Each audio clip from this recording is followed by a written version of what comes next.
বিশেষ মুহূর্তে আমি এই সমিতির প্রতিষ্ঠা লগ্ন থেকে যারা জড়িত তাদেরকে শ্রদ্ধা বলে স্মরণ করতে চাই। প্রতিষ্ঠাতা সভাপতি মরহুম আলহাজ নূর আহমদ সওদাগর এবং আলহাজ ওসমান গনি সাহেব সাবেক সভাপতি এবং আমাদেরকে ইতিমধ্যে আমাদের থেকে যিনি বিদায় নিয়েছেন সাবেক কার্যকরী পরিষদের মরহুম ইয়াকুব আলী সাহেবের প্রতি শ্রদ্ধা নিবেদন করছি। ওনাদের আত্মার মাগফিরাত কামনা করছি।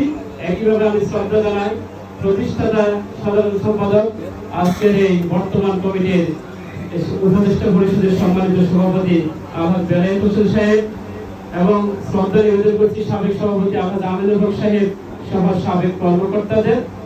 সম্মানিত উপস্থিতি, আমি আজকে এই অনুষ্ঠানে একদম আন্তরিকভাবে ধন্যবাদ এবং শুভেচ্ছা জানাতে চাই আমাদের সম্মানিত নির্বাচন কমিশনকে।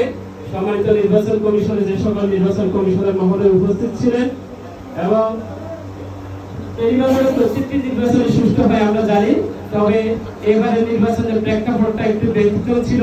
রাষ্ট্রীয় প্রেক্ষাপট, একদিকে বন্যা, শুরুতে আমিও নির্বাচনে একটি নেগেটিভ মানসিকতা আমার ছিল, কিন্তু ওনারা সবকিছুকে সকল প্রতিকূলতার বিরুদ্ধে সংগ্রাম করে এই নির্বাচন কমিশন একটি গ্রহণযোগ্য, সুষ্ঠু এবং সুন্দর সুশৃঙ্খল নির্বাচন উপহার দেওয়ার জন্য আমি ওনাদেরকে অভিনন্দন এবং শুভেচ্ছা জানাচ্ছি এবং সকলকে করজোড়ের মাধ্যমে একটি তালির মাধ্যমে ওনাদেরকে শুভেচ্ছা জানানোর জন্য আহ্বান জানাচ্ছি।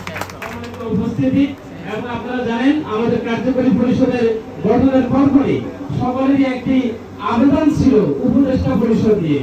আগের যে নিয়ম নীতি ছিল, যার ইচ্ছা আমার ইচ্ছা আমি একজনকে প্রস্তাব করতে পারতাম, উনি আপনাদের জানা দরকার, আমি এর জন্য বলতেছি, আমাকে সবাইয়ের জন্য দৃষ্টিতে দেখবেন। আমাদের কার্যকরী পরিষদের একদম ব্যতিক্রমধর্মী একেবারে প্রত্যক্ষ ভোটে আমাদের এবারের উপদেষ্টা পরিষদ এবং পৃষ্ঠপোষক পরিষদ নির্বাচিত হয়েছেন। সেই উপদেষ্টা পরিষদের চেয়ারম্যান হিসেবে নির্বাচিত হয়েছেন জনাব আলহাজ বেলায়েত হোসেন সাহেব।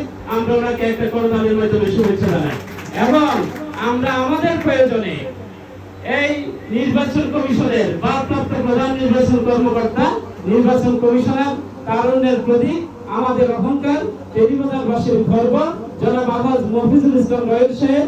উনি মূলত নির্বাচনের মাধ্যমে উপদেষ্টা পরিষদের চেয়ারম্যান নির্বাচিত হয়েছেন, কিন্তু উনি আবার দায়িত্ব মুরব্বীদেরকে ছেড়ে দিতে চেয়েছিলেন, কিন্তু কার্যকরী পরিষদের বিশেষ অনুরোধে এবং উনি ভোটে প্রত্যক্ষভাবে নির্বাচিত হয়েছেন। পরবর্তীতে উনি পৃষ্ঠপোষক পরিষদের চেয়ারম্যান হিসেবে থাকতে রাজি হয়েছেন।